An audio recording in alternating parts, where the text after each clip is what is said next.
好啦，今日教大家咧點樣咧幫個空竹咧，或者幫個扯鈴咧，就換呢個華凌新出嘅發光器啦。咁點做咧？咁首先咧，我哋就需要一個士巴拿啦。咁套筒呢就最好噶啦。咁將個碗嗰個螺絲帽咧鬆出嚟先。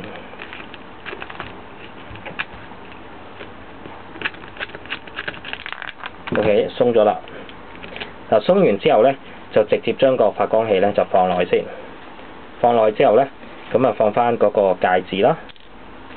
放完戒指之後，放翻頭先嗰粒螺絲帽。咁呢度扭兩下先，等個粒螺絲帽入咗先。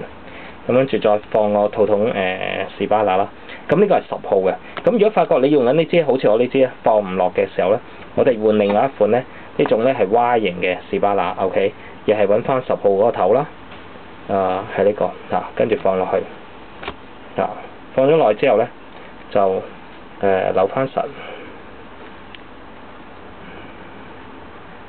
OK， 扭實之後咧，就我哋試下着唔着先啦。